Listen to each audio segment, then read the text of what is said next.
Already, huh? Already laughing, huh? Welcome back. You can say it with me. Welcome back to the Clayball podcast. Today's episode is a special one because we got someone who doesn't look like me on the podcast. Collin, would you like to introduce yourself? I need no introduction. Name, age, social security, credit card, three bank numbers on the info, back. please. My name is Collin. We're going to leave out the last name.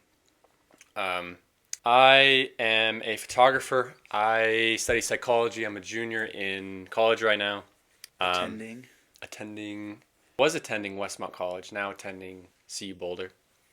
I really love stories. I love C.S. Lewis and Tolkien. In psychology, I think stories are an amazing thing, which sports people can relate to. It's true. I think everyone has a narrative. Especially kids don't have a narrative, so they go looking for one, which is why kids love looking for like models, like sports players, like story characters, stuff like that. So love stories. Think it'd be really interesting in child psychology. I've got two brothers, so we grew up really competitive.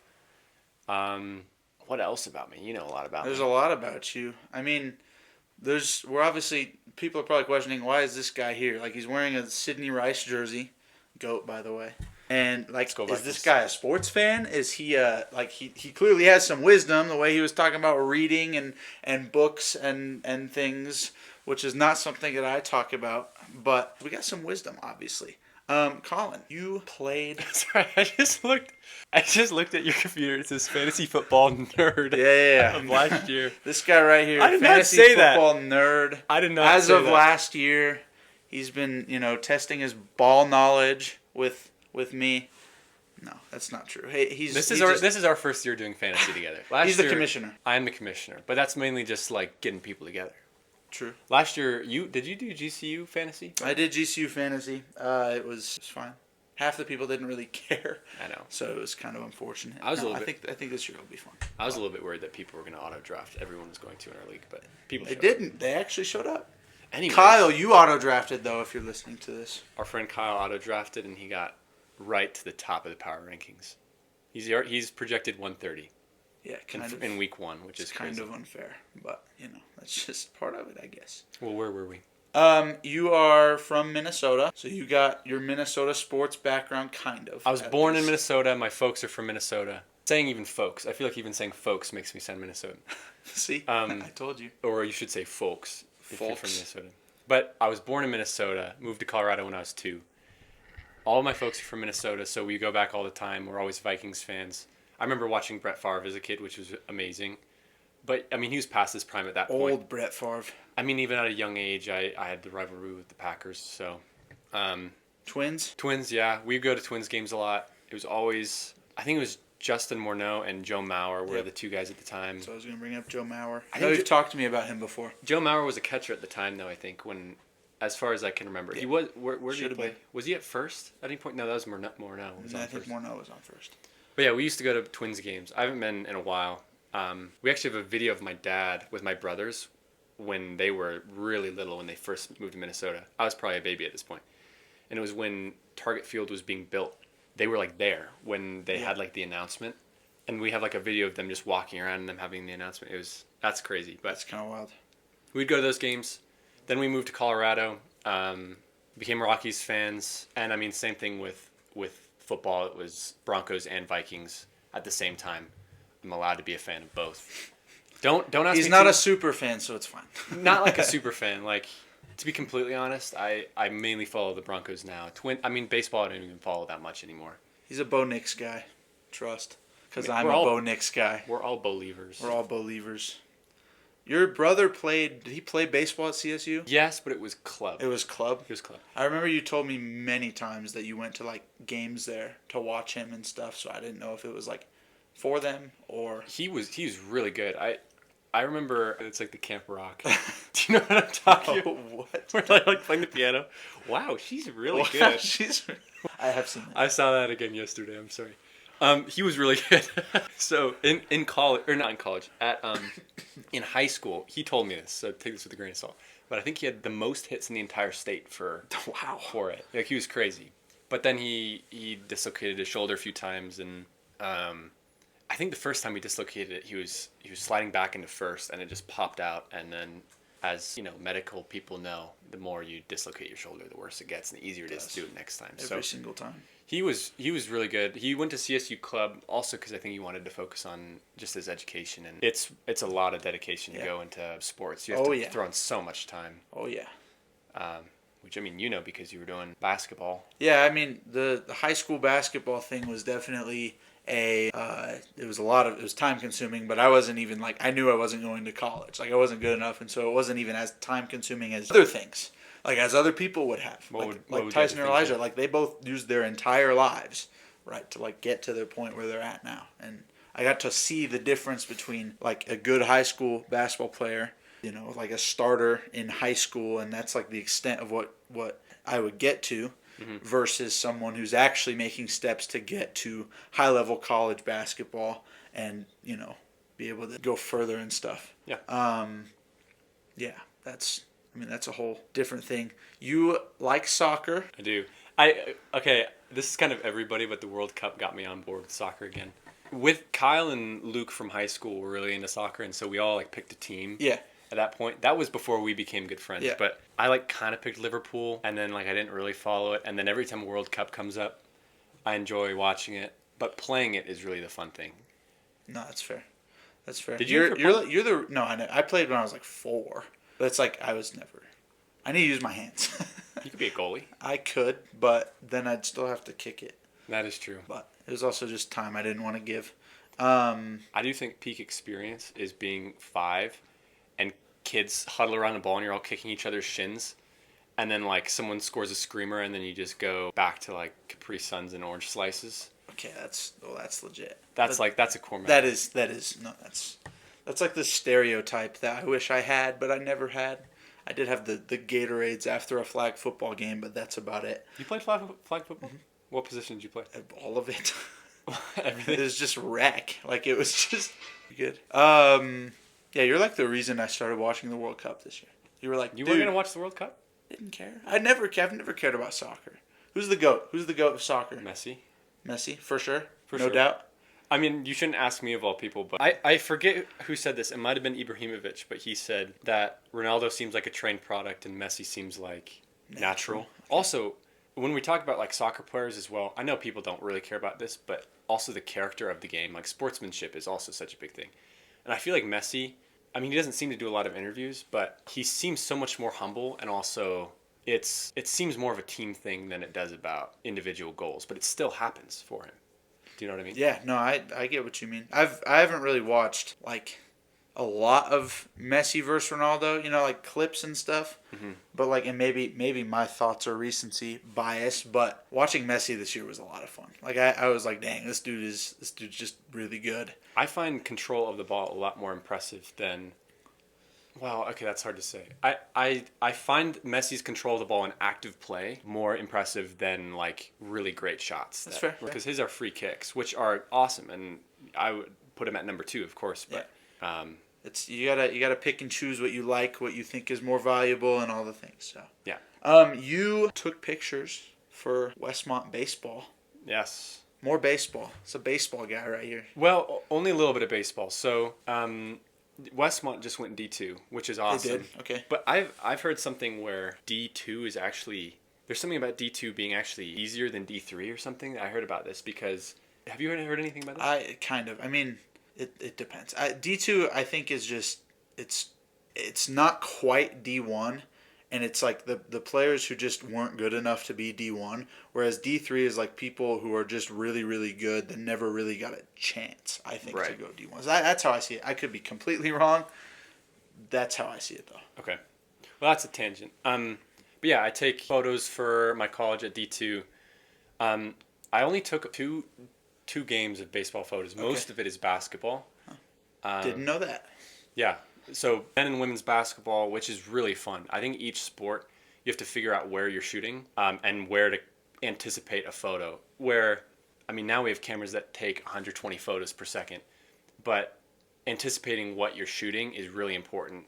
Knowing people are going to come up at the basket and you can get a wide shot from the back right corner. Or in volleyball, like if you have to expect a certain player to attack the net from the left side, what angle would work great there. And of course you have to decide, do I want to follow the ball or do I want to follow the player? So you shot volleyball too? Volleyball too, yeah. Okay. Was it just all sports?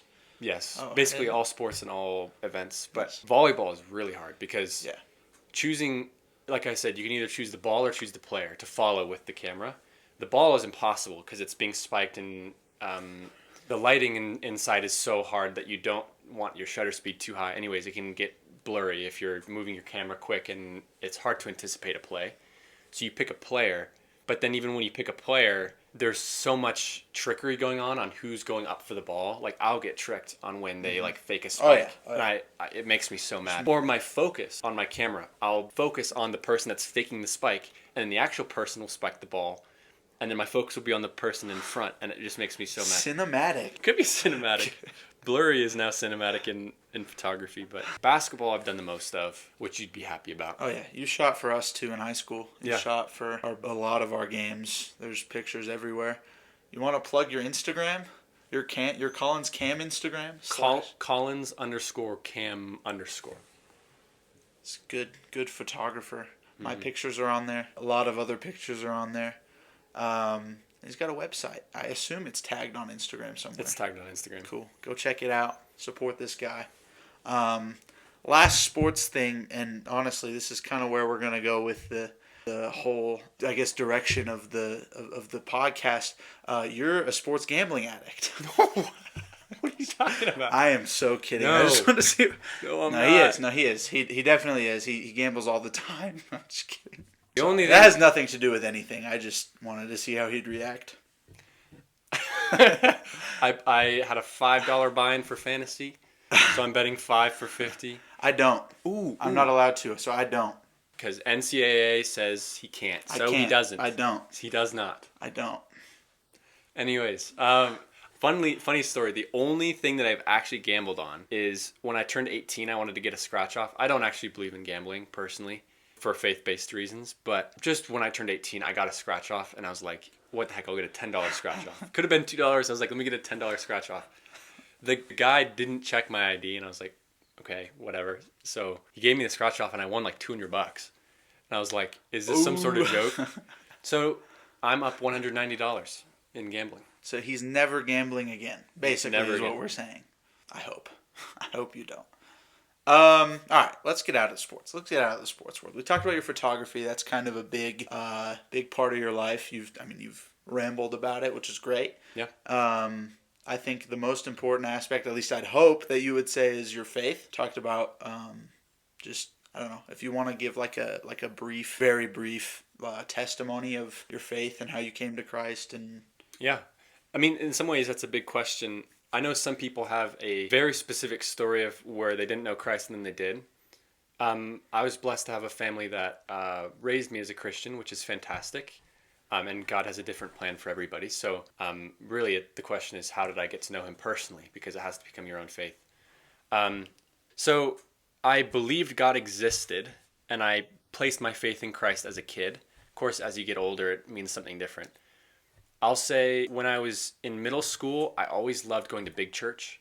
I've always been a really logical mind, and I wasn't really occupied with like the crafts and stuff, which isn't supposed to be like a prideful thing. It was more just like I just really liked listening to sermons and hearing ideas being shared. And we had a really great pastor. I know your dad's a really great pastor too, but we had a really great pastor, and I just loved listening to him. And I'd always ask my dad to go to big church. And I didn't really go to youth group in middle school. I think middle school was probably I don't want to say the worst time in my faith, but the most distant, sure. Then in high school, my dad said, hey, there's a kickoff for high school youth group. And I was like, I don't really want to go. Like, they're probably just going to like play games, and like it's not going to be as deep. Or it's like, I feel like I'm not going to get to know people that well. And I went, and immediately we were at this person's house. And I joined the group of guys on that very first day. That's the same group of guys that like I'm still great friends with at the church, which is a big God thing. And starting in high school, started going to youth group, got to know God a lot better. My dad introduced me to this movie called Shadowlands, Into the Shadowlands, which is a C.S. Lewis movie, which stars Anthony Hopkins. and I was just fascinated by how Anthony Hopkins played this Christian character. And so I started reading C.S. Lewis, and like I said before, I love the logical side of Christianity, and Lewis just, scratched that itch in my brain of giving a well-rounded argument for Christian faith in ways that weren't cliche or weren't like everyday experience, but starting from ground zero on, how a universal moral compass and the order of the universe helps explain God. And then once you create a basis for God, where can you look for the evidence that a Christian God is the real God? And it just made so much sense to me. And I started reading a lot of him. And so I was growing a lot in my logical faith. I was growing a lot in my social faith. I went to a Christian college, so we were learning a lot about the Bible in the past couple of years. And recently what I've been developing more is I think I need a more spiritual and emotional connection, because I think our culture really praises, having logical arguments and being able to like beat someone in an argument. And I've realized if I ask what the end goal is, what's like the end goal of having a good argument or having good reasons for your faith, is that it helps point towards a lifestyle of emotional connectedness with God. Mm-hmm. The emotional connection is really the end goal. You want unity with Christ. And I was realizing just having a logical argument really fun to look into the details and theological questions. And super helpful, by the way, just to have a logical side that is just spiritual and something that a lot of people can't understand. Anyways, continue. I'm yapping, by the way, so stop me at any point. Go. I could talk the longest about Christianity. They hear my voice a lot, so just keep talking. Okay. I'll just end with, right now I'm trying to grow the emotional connection of my side with God. And, I think that stems from starting in a really good church and starting with really great friends. So that's where I am right now. And we will get back into the friends thing in a second. We're going to have some fun before that. But last thing I want to touch on. Well, first of all, shout out Kimmy. We got to shout out Kimmy. Kimmy, he's here. And, yeah, anyways. Just because she's the GOAT. Because she's the GOAT, yeah. And I wrote down boyfriend, so we have to mention. My girlfriend. Kimmy. Yes. Anyways, so you were talking about the logical side of your faith. I think that applies to a lot of your life. Mm-hmm. I mean, you've decided to be a psychologist, basically, or studying psychology at least. And you're traveling this summer. You're going to study abroad this semester. Do you want to touch on that? Sure. I'll just say I'm studying in England. I'm studying at a university in England. And kind of what I was mentioning earlier with child psychology and storytelling, I think stories are God's way of getting to us. One of the ways that God gets to us, because even in secular stories, he places universal truths that we all feel are right. And those satisfying pieces of stories, good defeating evil, or certain morals beating others, or, you aligning with a certain ideal, all those satisfying things, I think, point towards Christ. And I think for kids especially, that's one of the things they really connect to. So I'm studying why kids connect with story characters as models. That's what I'm researching, just because I think the way kids connect with story characters is the same way that we connect with Christ. Totally. Where you want to look at a story character and say, hey, I love that character. I want to be cool like him. I want to be smart like him. I want to be kind like him. Mm-hmm. And then as adults, we grow up and we realize the true story, the one true story that exists is Christ. And we look to him and say, I want to be kind like him. I want to be gentle like him. Mm-hmm. So I think the Bible is a story. It's a true story, but how we connect to it is crucial. So I think, again, this is a sports podcast after all. Do you think, because you're a psychologist, like I said, do you think the way that I connect with like athletes is the same idea? Yeah. And like looking, like ever since I've been 2 years old, like I've looked at athletes and I'm like, that is someone I want to be like, and like I've used them as a role model in a way. Yeah. You think it's the same? Oh yeah. I'm a psychology student, so if I say stuff that's wrong, it's the professor's fault. Exactly. What they would call that, I might have mentioned this to you at some point, but I think what they would call that is identification. The idea that you look towards a person and you try and take on their attributes. Mm-hmm. So, kids, when they see MJ or when they see Kobe, they're amazed by what they do and they want to become them. Mm-hmm. So you see them start shooting like them, and you see, I mean, with Steph nowadays, I guess that's what it is, where kids are shooting threes and they wanna play like him, and so you start imitating. And kids need models. They need to know how the world works, how to play basketball, how to play baseball. You need to learn your form, and that's what identification is you're looking to a person to identify with. And so, I mean, sports, that's everywhere. That's absolutely everywhere. All right, let's have some fun really quick. I don't like how I said that and did this at the same time. The draft. We are going to do a draft. Now, this is the first time ever doing a draft on Clayball. So we're going to see how clean this goes. But we were talking, and we decided that it would be fun to just like give you guys a peek into our friendship, because that's what we're going to go into, by doing something stupid and fun. That's most of this relationship. Which is most of stupid. Yeah, which is most of our friendship, even though we can talk like we just did. And so we're going to be drafting 5 each. We're each going to draft 5 letters of the alphabet. And we don't know what the 5 each of us chose was. I wrote down 10 just in case he steals mine. If I run out of ideas, I'm just going to look at your keyboard. That's but fine. That's fine. I think I have unique picks. I have unique picks that I don't think you're going to grab. Okay, fair enough. I think I have semi-unique picks. But who's going first? Should we? I don't know. You go first. You're the guest. Guests go first. Okay. You get first. Are we doing snake or? Snake No, we'll just go back and forth. It's 2 people. Oh, wait, because then you get 2 in a row and I get 2. No, we'll just go back and forth. Okay. You go first. My first pick, I was thinking about Element of P, but I feel like that's been done before. And really what I want to do is I want to build a team that has a main character. So I'm going to draft Q as my number 1 draft pick. Here's why. If Q were to fight the other letters, first of all, they don't see him coming. He's so rare. He's not anywhere. He's like invisible, basically. I'm just writing. You're writing down? Yeah, I'm just going to write it down. He's basically invisible.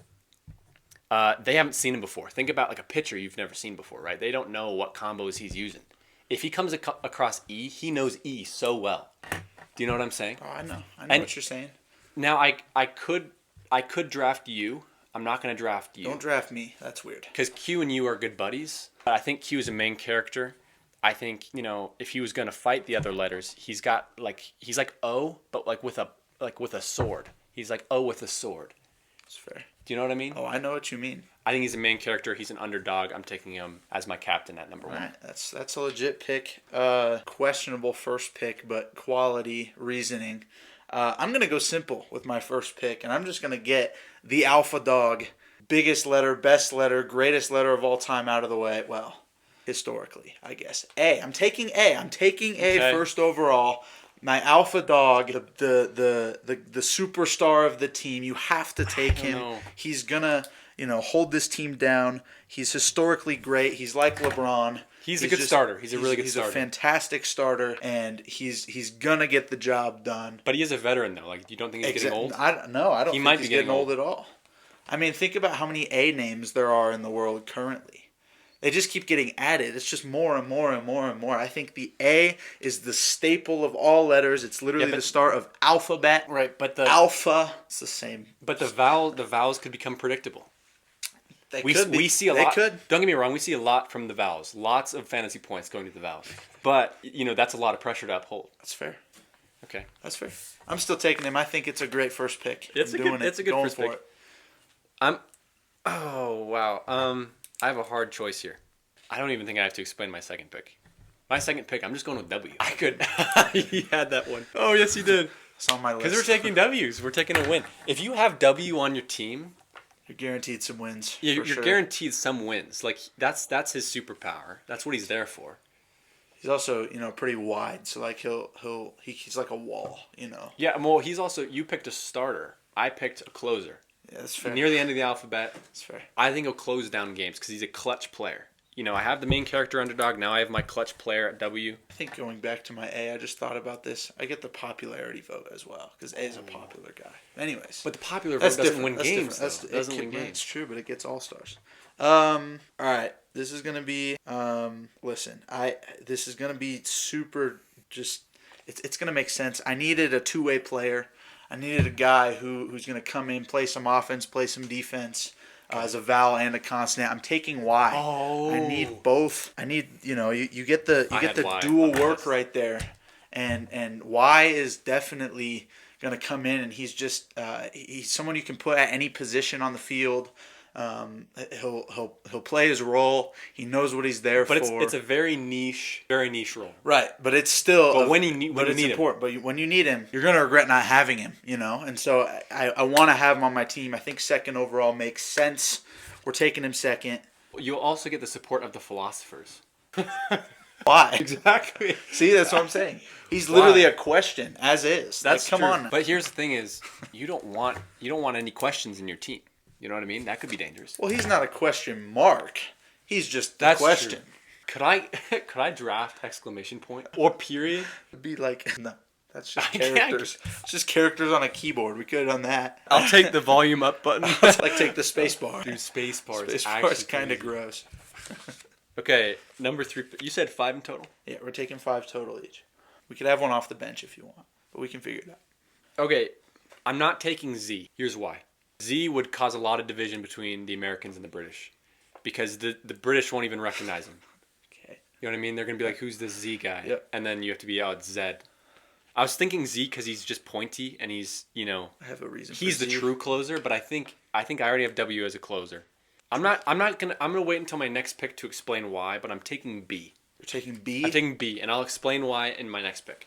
This guy's suspicious because he doesn't want me to take whatever connects with his. I am going. Look, I need some aggression here. I need a guy who's going to come in and who's not going to care. He's a Russell Westbrook type player. He's just going to come in. He's going to beat you down over and over. I'm taking F. He's the most aggressive letter. He's going to play so much defense. This man is going to go down all time as a letter, but he's going to be a villain, and that's okay. That's okay. You need a villain on your team. I don't know if you I like need F. a guy who's gonna put the team on his back, and no matter what happens, he's gonna go swinging and fight all the other team and protect his team. Here's the thing: I don't fully like F, but at least he gets some respect. He does. He has respect. Because he's a scary character. Well, it's F for respect, right? Well, yeah. Like F's in the chat. F's in the chat. Is that how that goes? Is that the letter? No. What is it? I don't know. Isn't it? It might be F's. I don't know. No, I'm just thinking like you get an F on your test, it's like the worst day of your life. If I put an F on the field, it's like the other team's worst day of your life. But here's the problem is you are going for F and I have W. Like W and F are going to be No, L is the opposite. I think it's kind of like another villain. Like you got Batman and Joker. Like those are like the real bad guys. But then you have like I don't know, Penguin. You know what I mean? Like F is like the Penguin of this scenario. Okay. Whatever you want to think. I like my pick. I need an aggressor. I have faith Dylan in Brooks W. type player. I have faith in W, to be honest. Okay, my next pick ties together my pick for B, and that's D. And now hear me out. He's taking 2 letters that are similar. Hear me out. They are like these are the twins. Do you know what I'm saying? When they were younger, they had some problems. People thought they looked really similar, but they had their backs turned to one another. Do you know who Asar and Amen Thompson are? No. They're NBA players that are twins. Anyways, they sports fans will understand. Maybe they're the B and the D of the NBA. Yeah. But once they grew up, B and D are some of the most used consonants. Like they're gonna make a statement. They start so many words. D. Sometimes you can get 2 D's in one word, like fiddle.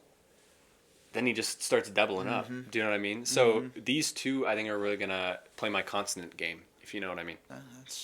I get it. It's a good duo. It's going to be kind of like they just have history with each other, and so they're going to have good chemistry. Yeah, the chemistry is massive. I think it'll be kind of... All right, my next pick. I'm going another superstar. I'm going another letter that is young, is athletic, can do everything that you want. I'm going with, and he's fast. I'm going with the letter S. S is one of the best letters in the entire alphabet. You add him to the end of a team, and it becomes plural. Literally, that's all it takes. You literally it just makes them better. It makes them more good. That's actually a really great draft. So pick. I'm taking S. I think S is going to be my young, athletic, upside type of player who is just the perfect glue piece for the team. That's my pick. How do you feel about that? That is a really great pick. What do I have so far? Oh yeah, you have. I have Q, W, B, and D. I think I have an idea of my last pick. Okay. Do you want to do a bench player too? We'll do a bench player, sure. Okay. I need a vowel. There's no words without these vowels. And I'm going to go with the irony player here. Going against what you think is going to happen. I'm going for I, because there's an I in team now. There's an I in my team. He's the selfish guy. He's going to surprise. I think that's why I have I. He also is a shapeshifter. I mean, he's got the... He is. Well, he seems simple. And you can build a lot off of I. Very possessive. He could, be a sneaky leader of a team, I think. I think so. I think it's a solid pick. If Q were to fall, get injured, if we had a Q injury, I could definitely step up. That's fair. No, that's fair. My fifth and to fill out my starters, I'm going with the best letter in the alphabet. And I think both of us will agree with this. The best letter in the alphabet is C. And sure, yeah, it's the best letter in the alphabet, and I have to take him. I didn't think you were gonna think like that, and so I waited to take him towards the end. I think C. That's a solid is pick. The best letter because Clayball, Collin. I mean, what else do you need? That's literally the whole episode, and I'm taking C. I think it's gonna round out my roster well. I think the best letter in the alphabet. Home field advantage is really big. Home field advantage is huge, yeah. Really huge. I get to be home field in Game 7 for sure. It's just gonna happen. So. Yep, I totally agree. All right, one bench player. Fill out the team. Do I go with a character type guy or do I go on reliable? I feel like with bench you need someone that can really step in, knows the game really well. Mm-hmm. Okay, I'm just going with E. Because E has been everywhere. That's fair. Everywhere. Literally He's been traded around. He's been on a lot of different teams. That's true. Which I'm hoping I can ground him here. Help him retire really well. Mm-hmm. But he's a veteran. He's gonna be the mind and the brains of this operation. He's really gonna help out the younger guys. Q really needs some guidance. Mm-hmm. He needs a guy behind him. He's gonna be like the Chris Paul with Wemby, type of thing. My last pick. I'm going a different route than you. I'm going with a silent killer. A killer on your bench? Who's going to come off the bench sneaky fast. I'm going with H. He's a player that's going to come off the bench. When you go, you don't even hear him. He's just sneaky. He's just going to tiptoe up, and he's going to come off the bench, score. He's going to have some off games. That's okay. He's allowed to have some off games. But he complements and sees very well. Oh, that is true. And so you bring him off the bench, give him some stagger minutes with the starters. I think it's gonna work out. What did you pick? What was your last one? I didn't write E. That's right. Yeah, because you do get N. That's exactly. big. That's big. I mean, cheese. That's dude. Cheese is huge. Massive. But I got E. So I got both E's. That's true. You did get E. That is a good point. You did get S. So basically, Collin, recap your team. I got Q. He's my team captain. He's the underdog, but he's gonna come back and he's gonna make a statement. We've got W to take W's. We've got B and D, who are the twins, who used to be enemies, but once they grew up, they're on great terms, great chemistry. Then I've got I for the I in team. He's going to surprise people, and then E is just going to be my veteran. For the I in team. E is going to be my veteran. I picked A, the alpha dog in my team. Y, the two-way player, play offense and defense. He can fill whatever role you need him to play. F, because he's my aggressor. It's going to attack and be super aggressive no matter what. S and H, or S and C are just two of the best letters in the alphabet. S is just dominant. C is just literally the best. And I needed home field, so I had to take him. And then H, my silent killer coming off the bench. You, if you're listening and you got to this point, please vote. Who wins? You have to. Give a thumbs up if I win. Thumbs down if you win. Give a like. Yeah, no, definitely don't do that. I don't know. Just comments. Comments. Vote in the comments. Who's the best? We know it's C. C's the best letter. But anyways, so that's done. I missed. So that's done. What's next? Our next discussion, this is where it gets less fun. You guys just basically got a taste into our friendship and how we are with each other and the way we act. That's very normal. That draft, that's just very normal, I think, for us. I hope you would agree. Yes. I think you would agree. So I'm sure you guys are wondering, how did you guys become friends? What led to you guys become friends? And we met in 5th grade. You came to school to Peak to Peak in 5th grade. Yeah. And we knew each other. You know, it was one of those things where we hung out occasionally in a group. Like, we were in the same friend group. You were at my birthday party. I was at your birthday party. Was that at Boondocks? I think it was at Boondocks. Was it Boondocks? It might have been Boondocks. He wore Broncos stuff everywhere back then. I mean, you still kind of do, but... He's got Royals. We're getting creative. Yeah, but in the wild, in public. That's fair. Yeah, we've known each other for a very long time. But, like, in middle school, it was kind of the same thing as, like, just thought of something. This is not true. I was about to say, Collin was the most distant from his faith in middle school. He was also the most distant from me in middle school. And maybe they connect. No, they don't. That's not. Anyways. But here's the thing. As soon as we started getting close to God, we found one another. It's true. The second we started doing our own, you know, building our relationship with Christ, I think it was meant to happen. Off to the races. We started, this is going to sound like a dating story, but we started snapping randomly. And Did we? Yeah. And you would send me, like, random videos of you, like, just talking, and, like, I don't even know. I don't even know why we were doing that. But somehow I think I sent you a funny video, and you made, like, a comment on it, and then that was just off to the races. And then right after that, basically probably a few months later, was when we went to the Avalanche parade, the championship parade. Well, before you get to the Avs parade, you have to talk about the Avs game that you invited us over for. Okay, so I invited a whole bunch of people over for the Colorado Avalanche. Did I do it for multiple games, or was it just one? It was probably just one. Whatever. The game that there was one main one. The game that they ended up winning the finals, I had probably 6 of us over to my house, and we were just watching the game. None of us are even really hockey fans.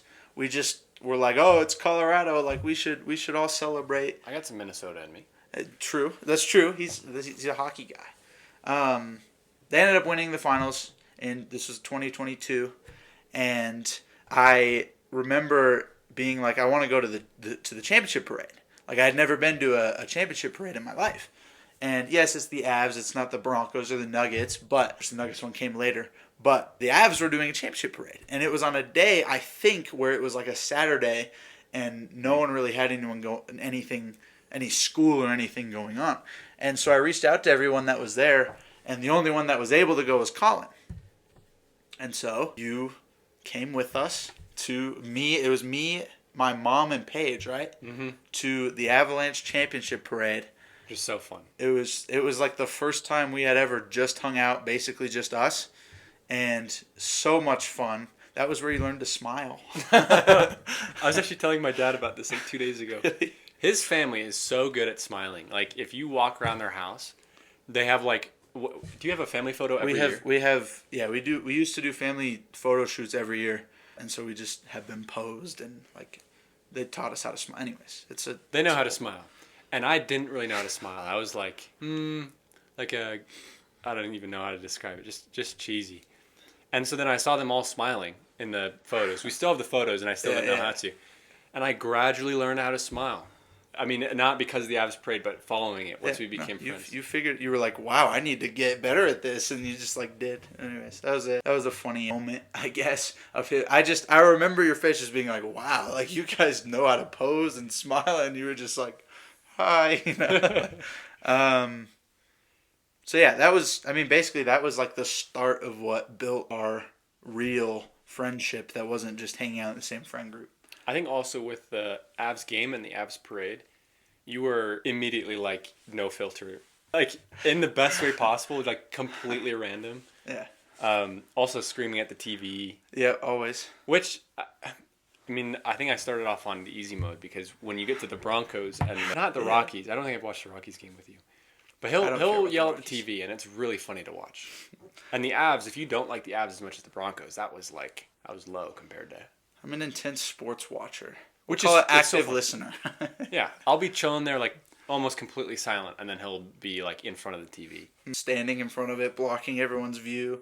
It's pretty great. Oh, the Nuggets too. The Nuggets was crazy. Yeah, the Nuggets. You were doing that The Nuggets parade was the year after that.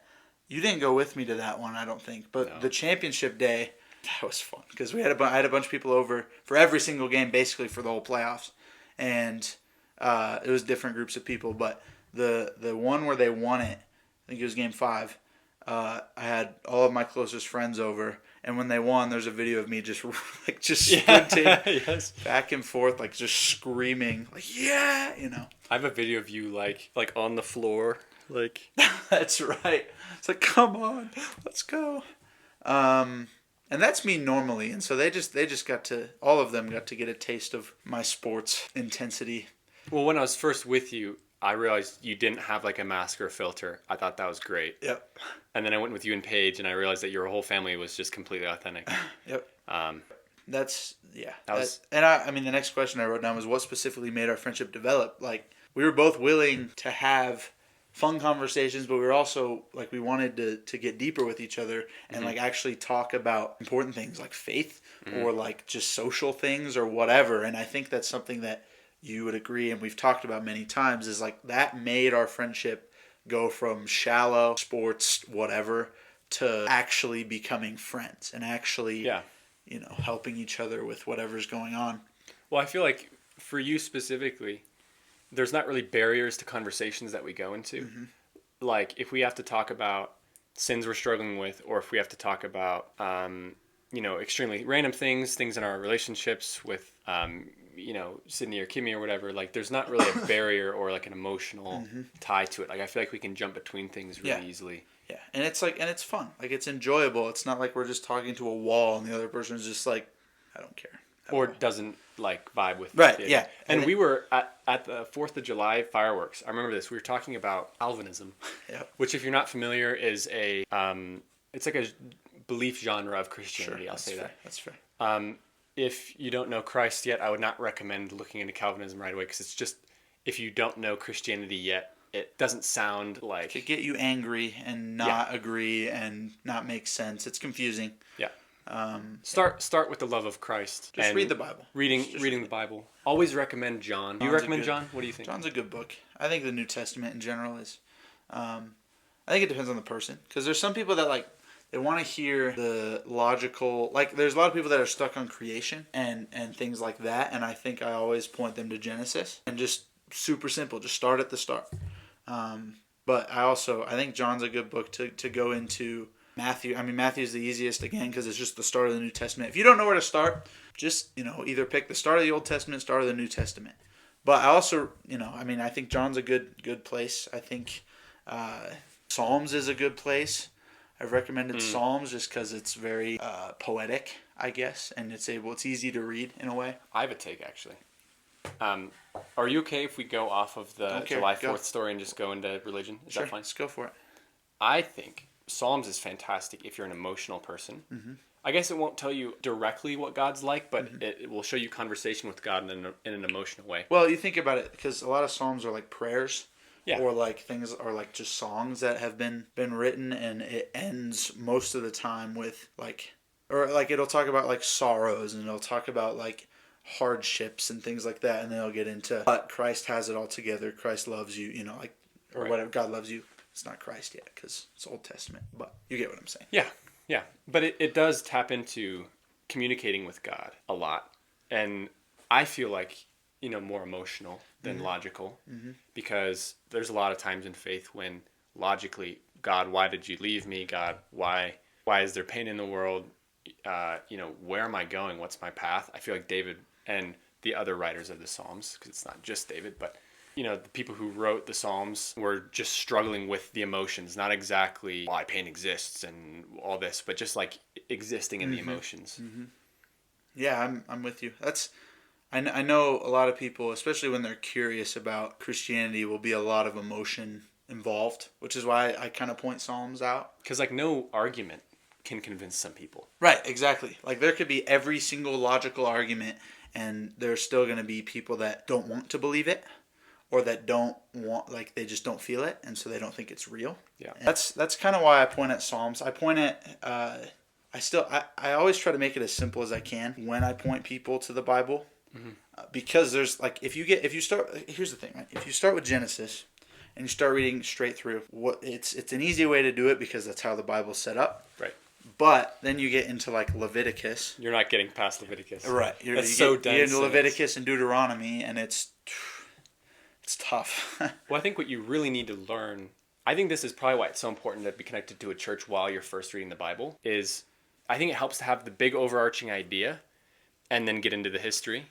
Because if you read through the entire history, you have to go from beginning to end to get the whole big idea. Versus a church can really help you understand, here's the big theme that you have to see, which I would say, if you're not a Christian and you want to know what Christianity is about, I would say God created humanity, which is what Genesis is about. Humanity rebelled against God, and because of that, God's space and human space was separated. And when God's space and human space are separated, humans are now no longer with God, which is against the design of how humanity was supposed to work. And when we're separated from God, humans have moral problems, moral evil. We do bad things to each other, and nature and creation are then, I'll say cursed, but are also, out of alignment.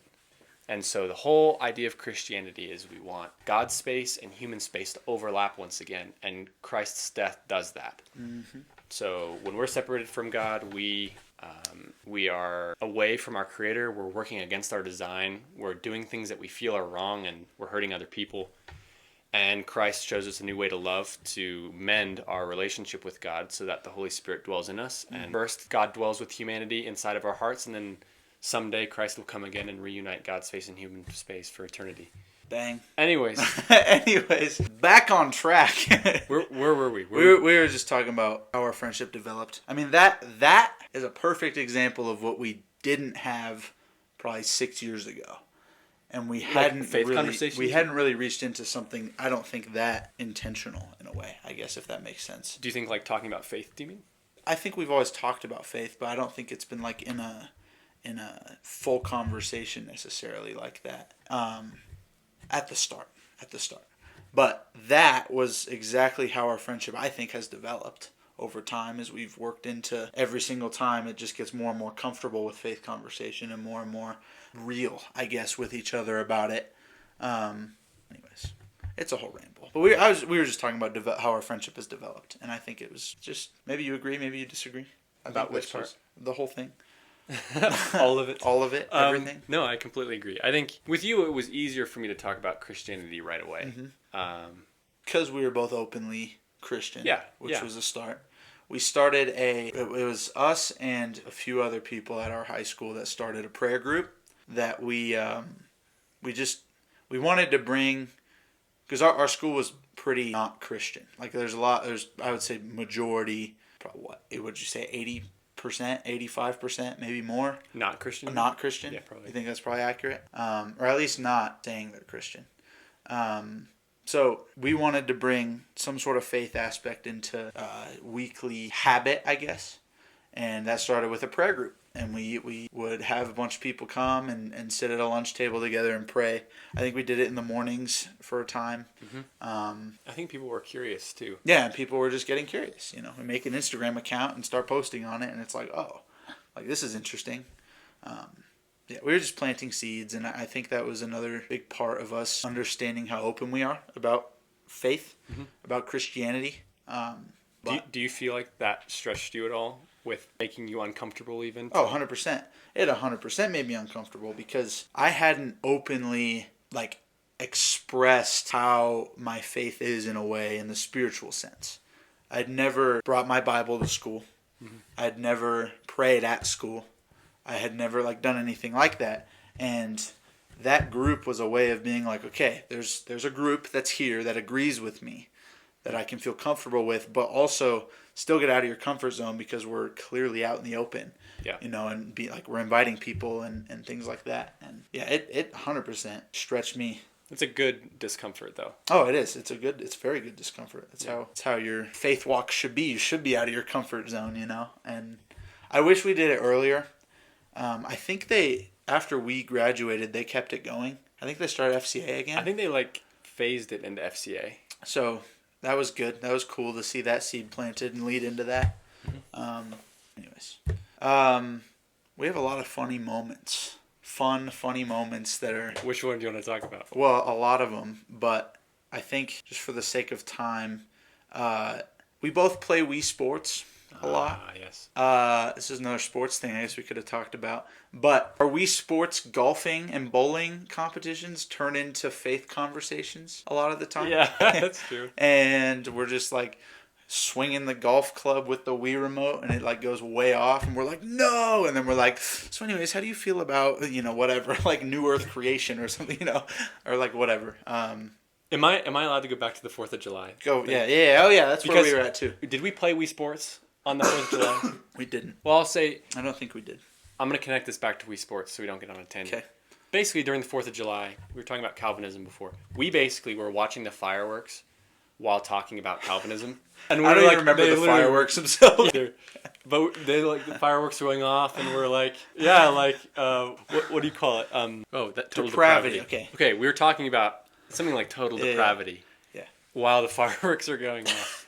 But I think when we're playing such lighthearted games like Wii Sports, it's kind of the exact same thing. Is we're like competing our hearts out, like trying to like get a birdie, and like I'm like 2 strokes down and whatever. Getting mad that he gave me player 2 Wii remote, which is worse, Wii Motion Plus. And then we go back into like a faith thing. Yeah. It's so fun. It's great. There was another time in when we went to the Tetons when we played the Cards Christians Like game. Oh, that was great. That was fun. Like we were just we were with our girlfriends, and was your mom playing? I don't know.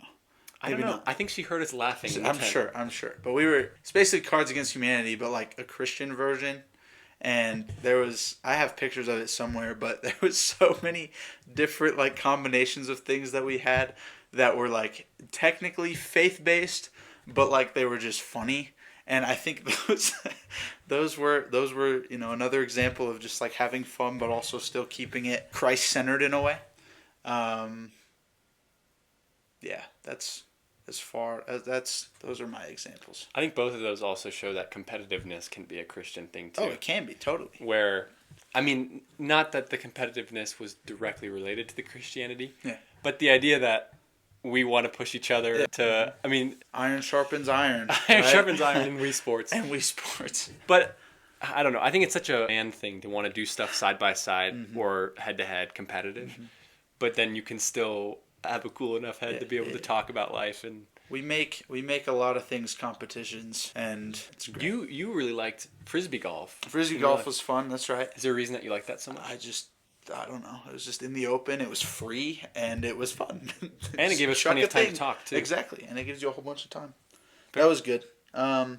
Before we get into serious, again, we have to talk about the Chick-fil-A story. Oh, the Chick-fil-A story. Yeah. Like, this is, like, key part of everything that we've ever done in our lives. Hey, you started off. I had a picture of myself hung in a Chick-fil-A for about a year. As you know, this guy's a photographer, and he had the idea that we go to a Chick-fil-A and do a photo shoot. And so we did. He ended up editing that picture. We printed it onto a whatever. Yeah. Whatever that thing is called. And we took it to a different Chick-fil-A. Actually, we took it to like 5 different Chick-fil-A's and asked the owners if we could hang it. And one of them finally said yes, and it was up. And so... And I think the original inspiration was kind of like Cracker Barrel, where there's already photos up, and you just go with the vibe and you put it up. We saw people that were like smiling and eating stuff, and I'm like, this looks just like Clay. Every time I go eat at Chick-fil-A with Clay, that's exactly what he looks like. We're gonna eat Chick-fil-A after this, by the way. We are. So that's fun. But we hung that. The one place that we could hang it up, they were going through renovations. Yeah. And every other place that we'd been to said, you can't hang it up because you need corporate approval. Right. Because it's they have similar photos in a lot of different locations. And it just so happened that corporate was there. That the owner of that franchise store was there. To help reopen the store. And she was like, oh yeah, for sure. I think she thought it was like a gift to the store or something. And she just was like, yeah. And she hung it up right in front of us. Right above the trash can. It was awesome. It was so... And we have like probably dozens of pictures of people going and taking pictures with it. And but then what happened? Why isn't it and then it got, we don't know what happened. We went there one day and it was gone. And there was a new big trash can in that area that I think was just too tall. So they took it down. And I was told by one of my friends who worked there that she saw it in... The manager, right? Or the superintendent? Yes, she saw it. Well, okay, so there's actually a few pieces of this. The friend that I have there, she doesn't work there anymore, but she saw it in the back, like sitting in the back of that same store. took a picture of it and was like, look, it's here. And I was like, what? We should have just grabbed it then. No, we did go there. It wasn't there. Oh, that was that same day? Yeah. We went, it might have been the same day. It was something, it was close after that. We went there, it wasn't there. And so we went to a place that they direct us to, like that was probably, 30 minutes away? Yeah. Or something? That was east. Very. Like across I-25? Yeah, I think so. Yeah. It was very far, and they were like, the owners from that one and the management moved to that store. So we went there, wasn't there. They told us that it was in the owner's house. Is that right? That's what we can't go there, unfortunately. Which we can't go to her house because that would be strange. But then we lost this trail, and we don't know where it is. We have no idea where it's at. It's somewhere. Probably in someone's basement. So if there's ever a Chick-fil-A picture that comes up that looks like me, please tell me. We wrote his phone number on the back. Was it? I thought we put both of our... We put phone numbers. One of our contact information. Someone's contact is on the back. And we both signed it. And we both signed it. So it's real, and you'll know what it is. I don't know why you'd find it. It's probably like... You should redo the pose so they can see exactly what it looks like. A sandwich in this hand, fries, tray, and I was just like, elite picture. Elite. But I think the best thing that came out of it, tell me what you think, but that people would go visit it. Like it became like for sure. People would take photos of themselves with like selfies with it. They're like, oh, what's up? And then they'd send it to Clay. I still have all those photos. In my favorites. I do too. It's I great. do too. It's so fun. Anyways, that's a key part of our friendship, and it was great. All right. So back to the Christian friendship idea, and I think all of the things we've talked about really relate to having a friend. Having a best friend who is Christian, who has the same or at least similar beliefs to what you do in the important things. So I would ask, and you can answer however you want, what do you think having a Christian friend actually means? Like, what does that look like to you, in a way? Maybe that's a big question. That is a big question. Like, what's important about... Yeah. Like I mean, we talked about it. Like, there's times where some of us throw out theological questions, and we just talk about it. Like, is that the extent of what a Christian friendship should be? Or should it go deeper than that? Or should it be, is that too far? Is that, like, I don't know.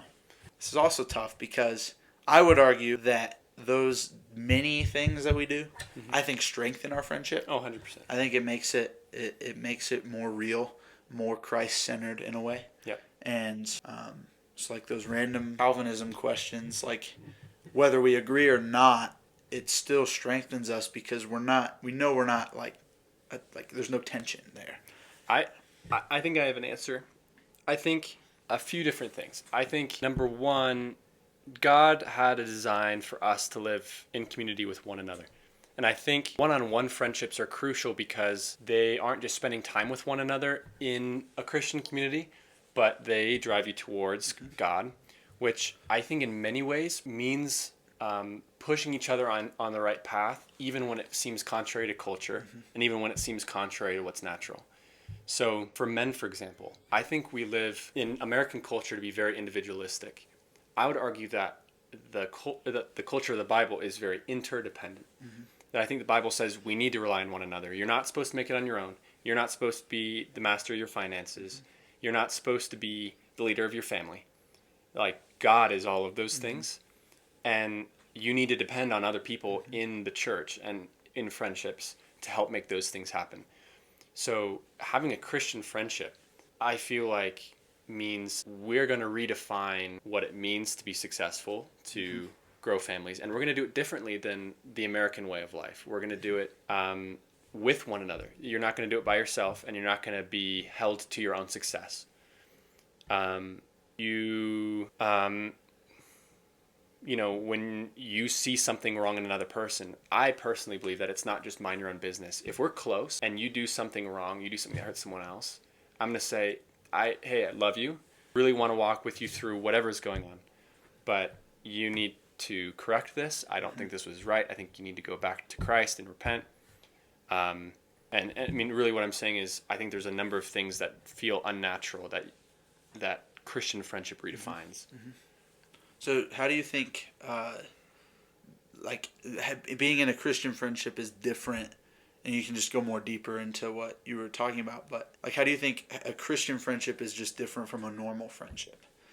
What do you think the big, you could go broad, you could go specific. I mean, the big picture is, if you and I are in a Christian relationship, we're planning for eternity. Also, if you truly believe in Christ and Christian friendships, you really have to think of the other person first. Because I think if you're trying to self-sustain yourself, I think in a secular world, you're sustaining yourself and another person sustaining themselves. That's much different than I'm holding up you and you're holding up me. And that kind of creates a web of support. To say what makes it Christian, I think... I think I can even poke on it. Like you were talking about eternity, and I think that really is ultimately what it is. Like for us, we're thinking about our eternal relationship with Christ at all times. And eternal goals. Whereas if you're in a friendship that isn't centered around that, who don't believe those things, you're thinking about your current goals and what makes you happy right now and what's going to make you fulfilled right now.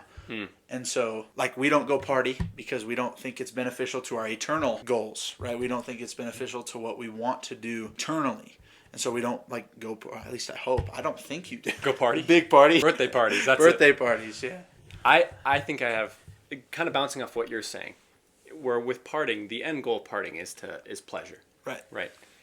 I think in philosophy they call it the telos, which is the end goal. If you ask yourself why you're doing something, and you keep asking why until you get to the actual end goal of something, your telos, or your very end goal of Christianity, is to reunite with God. And a Christian friendship is trying to get you back to that.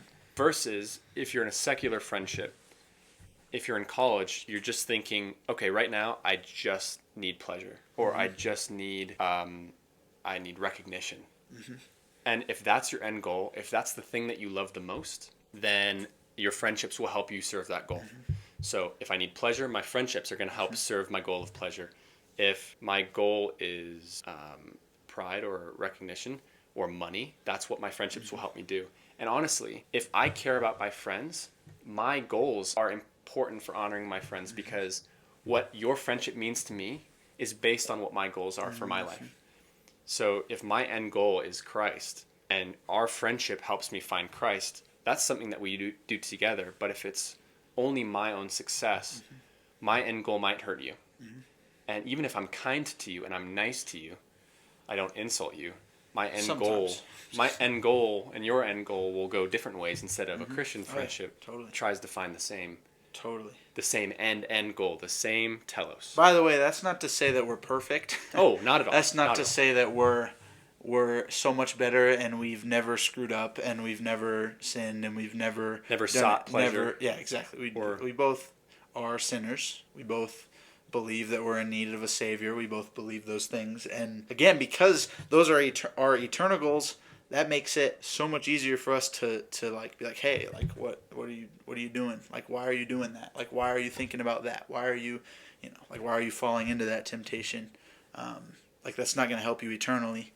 And there you go too, is if you're thinking eternally and you're thinking with love and you're thinking that we're sinners, maybe what I should have started with, this is probably what I should start with, is we screw up all the time, just like everyone screws up all the time. But we're going to walk with each other no matter what to find God, because regardless of our sin or regardless of, what terrible things we've done to each other, like, we're going to stick together. So what happens, this is perfect lead into, what happens when the friendship, like, it's hard? So, like, for example, like, there's things we don't agree on. I'm sure. There's a lot of things we don't agree on. There's a lot of ways of living, I'm sure, that aren't spiritual and aren't biblically centered that I'm sure we disagree with each other. And now we're going to be, we're in a long distance relationship, like we're not able to see each other all the time and really see how we're living each other's lives. And so what happens when the friendship actually gets harder to the point where you're not able to communicate all the time? You're not able to always, point each other back to Christ when we each screw up. What happens in those scenarios? Like, what happens when we disagree or can't talk, or whatever? Like you're gonna be in England for 4 months. Like that's far, Like, I'm not gonna be able to talk to you. I'm not gonna be able to. I mean, I'm sure I'll be able to text you randomly, but you're not gonna have as much time, and it's just gonna be a very different look. And so you have to adjust. And I think what Collin was saying earlier was like, and you can answer it when I'm done. But what Collin was saying earlier was like it really isn't anything that is just gonna break us. There's not anything that's gonna like, or at least realistic things that are gonna completely shatter our relationship, and we both know that we still have each other to turn to when things get hard and when, I'll talk about my summer in a second, but yeah, that's my ramble. Yeah. So what happens when it gets... Yeah, what happens when friendship gets hard? Like, what do you do? I want to hear your answer to this too. So if you have a thought, go for it. I think this is something I need to improve on personally. I think keeping people in your prayers is necessary. It keeps them at the front of your mind. You're always communicating with God about how they're doing. When friendships get hard, would you rather we go down the route of when we're separated or when we clash? Take your pick. I don't think we've clashed too much. I don't think we have either. Either. We've disagreed, but I don't think we've... Well, we could anticipate clashed. What would we do? What would we do? I feel like it's easier said than done. I think figuring out... This is something in psychology that I think is so powerful, which is figuring out how you're on the same team. Everyone's on the same team in some way. Mm-hmm. You could also make it really easy to make it so that we're on different teams. It completely depends on how you label it. Talk about rivalries between sports teams. Mm-hmm. Like, what's the biggest... Or within sports organizations, like players on the same team. Sure. They're literally on the same team. Well, I'm thinking, let's say the Rockies and the Dodgers. Okay. I moved to California. This will come back to the friendship thing, by the way. I got you. Colorado and California, as far as baseball are concerned, butt heads. But if you change the framing and you think, oh, okay, we're fighting, a war, or actually, let me make this a little bit more lighthearted. Let's say we're going to the World Cup. Well, now we're both rooting for the same team. Well, we're both Americans, right? So then we're both supporting the same soccer team. Mm-hmm. So I think in relationships, that same thing can happen. If we go down to the small nitty gritty, we could get down to, you believe this about faith, I believe this. You believe that about how to raise kids, I believe this. But then, okay, well, why are we on the same team? It's a much bigger thing to be on the same team about, well, we have a deep connection with Christ and we really want to serve our community in this way. Mm-hmm. And maybe, let's say prayer group. You and I are on the same team because we both really want prayer group to move forward. And if we ever had a disagreement at that time in our lives, if you just look out for why are we on the same team, mm-hmm. I think that helps pull you back together. And I think being brothers in Christ is that thing. It's the thing that makes us on the same team. Mm-hmm. That even when churches have different ways of doing things, even when there's differences in beliefs and there's people across all cultures and nations, the thing that says we're on the same team is that we're followers of Christ. And that's, I think, the thing. That is the team we're on. And I think that applies to everything. I think you can apply it to literally, like, it doesn't have to just be a friendship. Like, it could be a dating relationship, a marriage. It could apply to teammates in sports. It could apply to your friend in youth group or enemy in youth group. It could apply to literally anything. And especially when it comes to relationship with people. I even think it could apply to your relationship with Christ. I think, mm-hmm. like, once you realize that like you're on the same team and God isn't against you, that's where it's going to be easier to follow him and bow the knee to him. Yeah. So yeah, I think you're. I don't really even have much else to add to that because I think you nailed it pretty well. We can go down the other route of being separated, being in college. Like, what do you think? I would say, and I think we've done a really good job of this. Like, we both understand our own life, right? We both we don't hold grudges against each other. We don't. Even if we don't text for months at a time, like, we still understand that we both have our own lives and we both are hopefully seeking Christ as you go. And we know that the second we come back to Colorado, or the second that we come back to being able to text every once in a while, that's when, like I know you're going to be there. I know you're going to be there. I know you're going to be around even if we haven't talked for years. At some point, I'm sure there will be a point where that happens. I hope not, but I'm sure there will be. So yeah, I really do think it's just understanding that we each have our own lives. We don't need to hold a grudge against each other. And I think holding a grudge, especially when you're so far away, like, that just degrades over time versus, holding on to a part of friendship that when you come back together after, even years, like you said, that you can just start off exactly where you left off. Like, you need a really good foundation to be able to do that. Totally. I do love that about a relationship, though, is I'll move off to college and then I'll come back. Yeah. And I don't think I have to break the ice with you ever. Fair. Like, we're just instantly back there. We're just like, all right, let's talk. I don't know. Wii Sports, Wii Sports really breaks the ice. It's always Wii Sports. Yeah, no, I agree. I think the breaking the ice. Because there's some people I know that, like, I'm friends with, or it's like, it's just so hard to break the ice and actually get into it. I know once we get there, it'll be great. But, like, it's hard to start it, and then that kind of makes it harder to go down that path. I don't think we have that issue. Do you feel like you have friends that if you spent time away from them and you come back, that you need to break the ice again? Probably. I'm sure. I'm pretty picky with who I'm friends with, like who I'm actually close friends with. What's your criteria? Or not criteria, but what's the vibe? I'm going to give a list of requirements you have to meet. I don't want fake. I think if someone's fake, I don't really want that friendship. If you're real with me, and I don't really care what your beliefs are, as long as you're real with me and you're honest with me and you're open with me, I can be friends with anybody. With anybody. Authentic is so big. And that's really been my family's, like, we've always been, that's kind of something that we're all good at, is like we know when someone's fake, or we can usually tell when someone's fake. And if you're fake to me, like, I'm not opening up to you. I'm not gonna really get closer with you, because I will open up. I will open up with anybody. Yeah. As long as you're willing to open up back. And even like going to college, the first group that I made friends with, I was like, yo, we should do like a testimony sharing night. And we like went to the baseball field and just like talked at night for like a couple hours. And it was great. And it was like, all right, these people, I can trust these people. I don't have to be worried that these people are just going to leave. Like I can trust those people. I feel like if there's always the brokenness underneath that everyone has. And then there's kind of the mask that you give socially. Mm-hmm.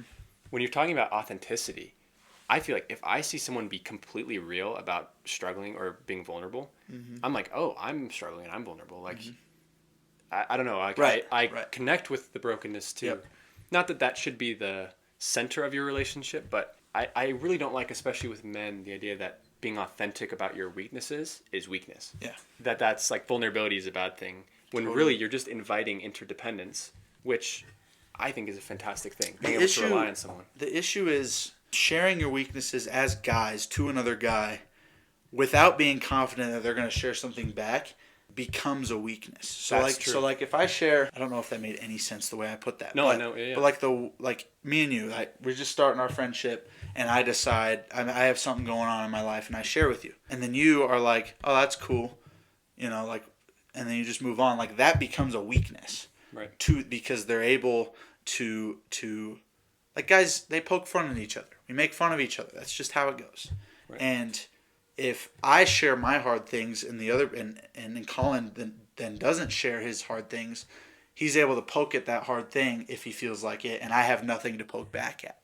Whereas if he shares and I share, if he pokes at me, I can poke back at him. You know what I mean? It's like, oh, okay, I know how you feel, and then it stops. Well, sometimes, though, with the poking, like, it's all kind of ironic. It's all, like, sarcastic. Do you know? Yes. I don't know if you have friends like this, but guys that are basically sarcastic 99% of their existence, and they're not serious that often, which it's fun to be, like, lighthearted and joking around, but I feel like if you give yourself 5%, or if you give other people 5% of a serious you, they could actually address that serious version of you if they need to talk about something serious. Yeah. I feel like you need a little bit more leeway to be able to not just share something. It's not received because everyone's being sarcastic or ironic. Then it becomes a teasing thing. But you can address someone and say, hey, this is like serious. And they know, like, okay, we're actually going to have a real conversation. I don't know how that connects to college, but it does. Somehow. We somehow got to that path. I was just thinking, how did we get there? I don't know. But that's how it goes. Lots of tangents. Lots of tangents, which is fine. Yeah, I think the perfect example of this that I've thought about is recently. This summer has been very hard for me. There's been a lot going on, from deaths to disappointments to struggles with sin to all the different things.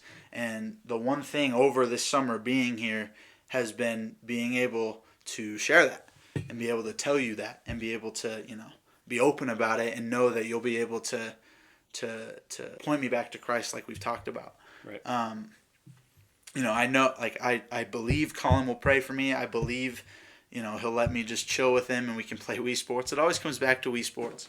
And yeah, I can let him get my emotions out if I feel like it, or just ramble like this. And I think, I really do think, and I really hope you feel the same way about being able to be open with me. But 100%. I think that is a key part of a Christian friendship as a whole. Like, I can state with confidence, with 100% confidence, that Collin has been there for me and he's going to be there for me. I am 100% confident in that. And every single time I bring something up, it always comes back to pointing me to Christ. Mm-hmm. And I think that's so, in the grand scheme of things, what you need. Because you're gonna have struggles. You're gonna have things you struggle with. You're gonna have hard things that happen. It's gonna happen. And if you have someone, and this goes for girls too, by the way. Like, if you have someone who's the same gender as you that is going to pray for you, who's going to be there for you, and who is, there's a difference between having a friend that's going to comfort you and be like, oh, like, I'm sorry that happened, versus having a friend that's actually going to like you're going to drop things for me. You're going to be like, yeah, no, I'll be there. Like no big deal, And and I'm confident in that. And also you look at them and you think, wait, you're not actually here for you at all. Like, there's nothing about this that's for you. Right. Like, that's a total Jesus thing. And it just, and being able to be there for each other is a huge thing. In general, that's my last big tangent. No, I think it hits the nail on the head. Yeah. So I'm gonna set a timer for 1 minute. Okay. Well, I'm not actually, but we're gonna try to keep it to a minute. And the only thing you're allowed to talk about, make it a game. The only thing you're allowed to talk about is the importance of finding Christian friends, okay? And you're just think about you're talking to someone that doesn't have Christian friends. So we're talking to the camera. Yeah, so that's our audience. You're talking to whoever's watching, and this person does not have Christian friends, whether they're Christian or non-Christian, doesn't matter. Mm-hmm. What would you tell someone about the importance of finding Christian friends? 1 minute. Okay. I might just start yapping, but I think I have a starting point. Okay. Count me down. Go. Okay, I think we all have a feeling in our heart that there's something empty. There's something that needs to be filled. And a lot of times we do that with friends. And we take something that's good, which is friendship, and we try and fill that hole. And we do that in a lot of different ways too, with, drugs and sex and video games and success. And we try and fill that hole. And I think some of those things aren't actually going to fill the hole. But I think friendship is one of those things that everyone is familiar with, but is part of God's plan for how we're supposed to work. And when God created humanity, he created us with a design. And he created us, first and foremost, to live with one another. In fact, in Genesis, the only thing that he said was not good about creation before the fall of humanity was that Adam was alone. And so in filling a hole of loneliness, God gave Adam a partner. And that partner was supposed to reflect God's glory and his generosity and his gentleness. And not just in marriage, but in friendship. I think that applies the same way. There's holes in us that are supposed to be filled by God. And one of the things that can do that is a partnership between two people. Good work. Go for it. Should I go now? I wrote mine down. So I cheated a little bit. But, and I'll make it sound as natural as I can. If you... Well, you gotta count me down. Or did you just say go and that was it? Go. If you surround yourself with only non-Christians or only people that don't have good morals, I'm not saying all non-Christians have bad morals, but if you surround yourself with only those types of people, you will fall into the temptations that come with it, right? You surround yourself, when you surround yourself with Christian friends or friends with good morals in general, if you're not a Christian and that's just what you're looking for, you're gonna it's a crucial piece of development, I guess. It's a crucial piece of development, especially when you're young, right? But really, throughout your entire life, you need those people with good morals to keep pointing you back, because if you don't have that, you're gonna fall into temptation easier. You're gonna fall into sin faster than if you had people who are pointing you back again to Christ. So I would encourage anyone who's listening to find others who have devoted their lives to Christ, even if you're not Christian, right? Like find people like that just to see what that looks like. And I really do believe you will be surprised by that, the way they live, even if you completely disagree with their moral beliefs in a sense. And then again, like I said, if you're not a Christian, at least look for someone who has good morals, right? I really encourage people to dig into their beliefs, dig into their morals to better understand it and use those people around you in order to shape your life. That's why I titled it the way I did. Your friends are going to shape your faith. I know I'm over the minute, but I'm just going to keep going. Go for it. It's my podcast. Your friends are going to shape your faith. If you don't have people, if you don't have people in your life that are Christian, as a Christian, your faith is going to struggle. Your faith is really going to struggle, and it's going to be harder than you think to try to walk this life alone, pointing yourself towards Christ, because that's not how we're designed. We're not designed for that. Like Collin said, right? The first thing in the Bible that was talked about as not good was man being alone. You don't want to be alone in this life, I promise you. Search for Christian friends. Search for people who have good morals. Search for people who will point you back to Christ, because if you do that, your faith walk's going to be a lot easier. Maybe even one more thing to add to that. Do it.